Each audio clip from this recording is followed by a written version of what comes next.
Shalom, salam sejahtera di dalam nama Tuhan Yesus Kristus. Tetap bersama saya, Pendeta Binsar Sianipar, BBS dari Gereja Alkitab Allah Esa. Bapak Ibu yang saya kasihi di dalam nama Tuhan Yesus Kristus, kekristenan mendasarinya dari Alkitab. Semua pembahasan mengenai firman Tuhan itu adalah Alkitab. Tidak pakai buku-buku yang lain.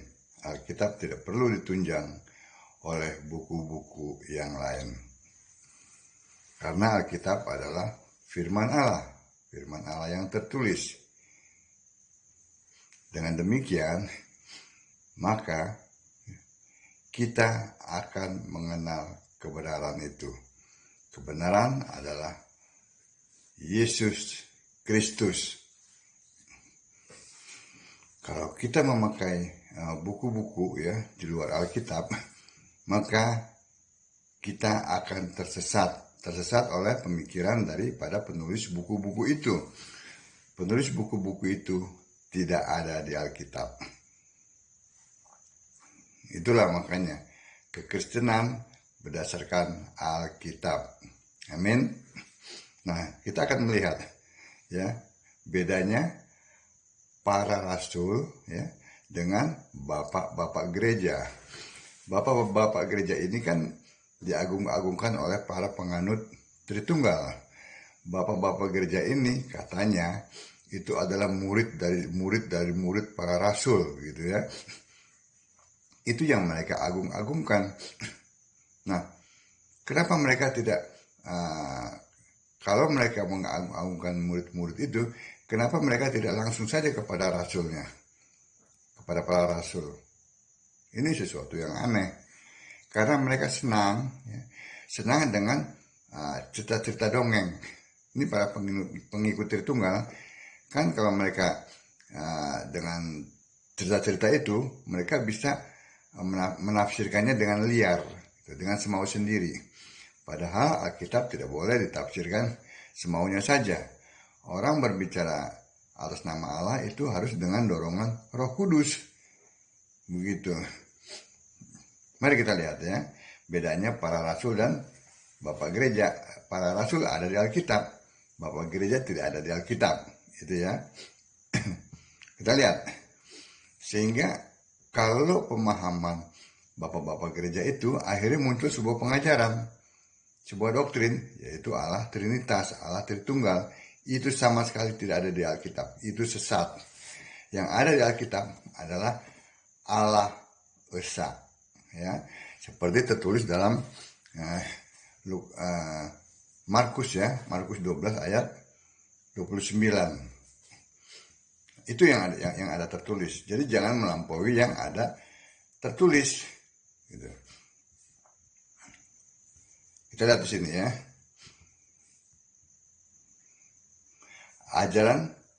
Perbedaan antara ajaran para rasul dan ajaran bapak-bapak gereja ya. Yang pertama, bapak gereja itu tidak tahu bahwa nama Yesus itu, maksud saya, bapak gereja itu tidak tahu bahwa nama Bapa itu kan doktrin mereka Bapa, Anak, Roh Kudus ya. Mereka tidak tahu kalau nama Bapa itu adalah Yesus yang terdapat dalam Yohanes 17 ayat 11. Mereka juga tidak tahu bahwa nama anak itu adalah Yesus. Dalam Lukas 1 ayat 31. Nama Roh Kudus juga adalah Yesus. Dalam Yohanes 14 ayat 26. Kisah 16 ayat 6 dan 7. Sehingga mereka masih berdoa tuh tunjuk jidat. Tuh dalam nama Bapa, lalu dalam nama Anak dalam nama Roh Kudus. Saya nggak ngerti itu karena itu tidak ada di Alkitab. Ya, itu sesuatu yang menggelikan gitu ya, yang nggak ada diadakan. Terbukti ya, nama Bapa, Anak, Roh Kudus itu bukan untuk diulang-ulang ya, tetapi mengacu kepada sebuah nama, yaitu tadi nama Yesus. Sehingga murid-murid ya, yang dinamakan para rasul itu ya, mereka tidak ada satupun yang membaptis di dalam nama Bapa dan Anak dan Roh Kudus. Itu bukan untuk diulang-ulang, melainkan mereka tahu itu adalah nama Yesus. Sehingga ya dalam Kisah 10 ayat 48 ya, dibuktikan bahwa ya, mereka membaptis dalam nama Yesus Kristus ya. Kisah 10 ayat 48.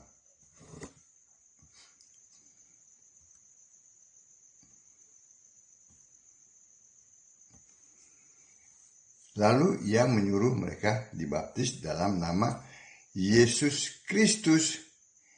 Tidak ada satupun ya ayat-ayat di Alkitab yang menulis membaptis dalam nama Bapa dan Anak dan Roh Kudus. Tidak ada. Murid-murid itu, para rasul itu membaptis dalam nama Yesus, karena mereka tahu bahwa nama Bapa, nama Anak dan Roh Kudus itu namanya Yesus. Ya, itu yang pertama ya. Yang kedua, Bapak gereja tidak paham Bapa itu adalah kiasan dari Yesus Roh ya. Dalam Yohanes 16 ayat 25 ya.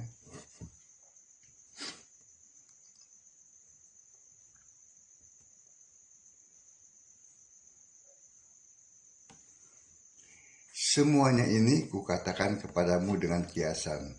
Semuanya ya, tidak ada satupun yang tidak. Kukatakan kepadamu dengan kiasan. Ayat-ayat sebelumnya ya. Akan tiba saatnya aku tidak lagi berkata-kata kepadamu dengan kiasan, tetapi terus terang memberitakan Bapa kepadamu. Yang diberitakan Bapa. Selama ini yang diberitakan adalah kiasannya dengan sebutan Bapa. Bapa itu berlaku hanya kurang lebih 3,5 tahun pada saat firman yang adalah Allah itu ya menjadi manusia ya, pada saat umur sekitar 30 sampai kematiannya ya, itu mengkiaskan Roh Allah yang di surga itu dengan sebutan Bapa. Karena kan saat itu Yesus sedang jadi manusia. Tidak mungkin manusia menyembah manusia, ya kan? Tidak boleh. Makanya dimunculkanlah kata kiasan itu. Ini yang tidak pernah dipahami oleh para penganut Tritunggal. Sehingga mereka selalu rindu dengan kata Bapak, Bapak, Bapak gitu ya. Lalu kesempatan ini setelah Yesus ya bangkit naik ke surga, dia adalah Allah. Kiasan Bapa itu selesai.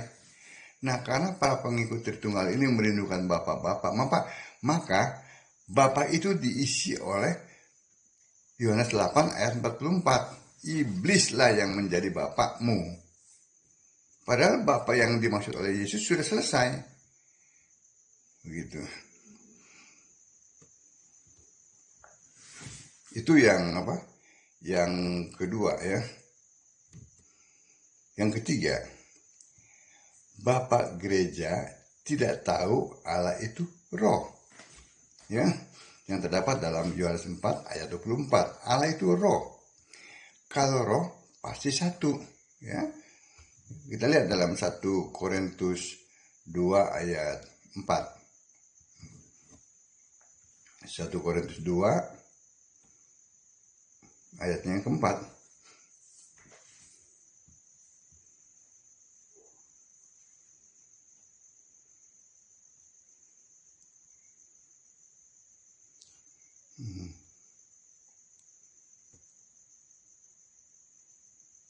Oh sorry, maksud saya 1 Korintus 12 ya.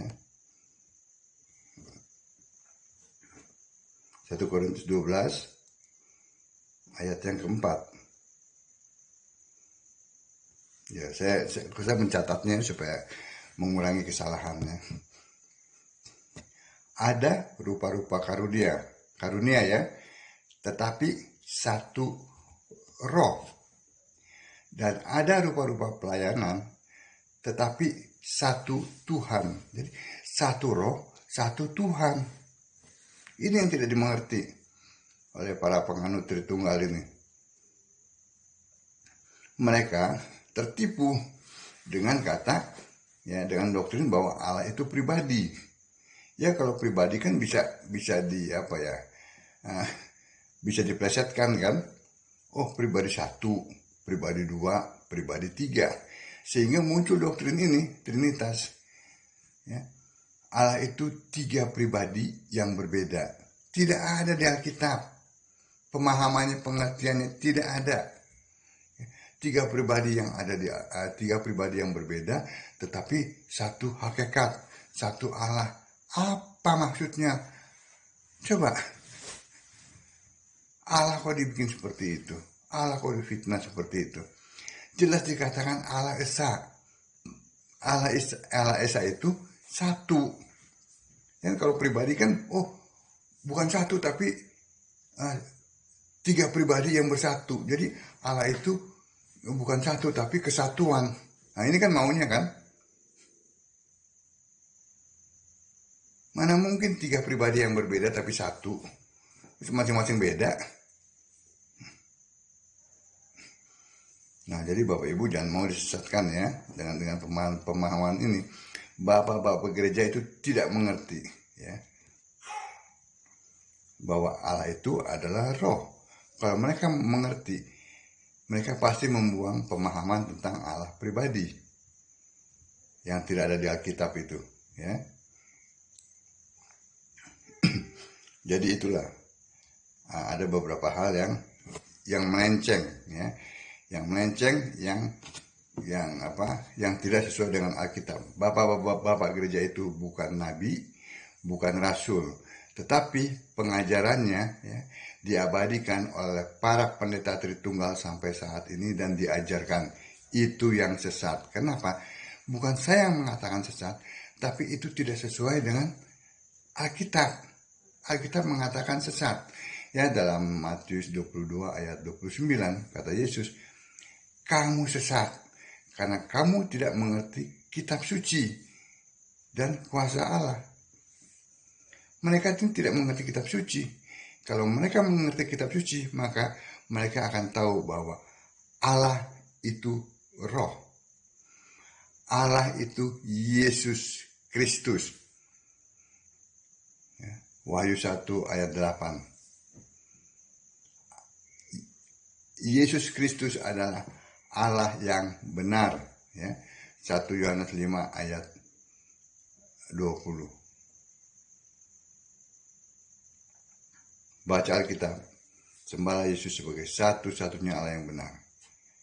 Itu yang ada di Alkitab, bukan tafsir-tafsir bapak-bapak gereja, bukan nabi, bukan rasul. Jangan dipercaya. Shalom.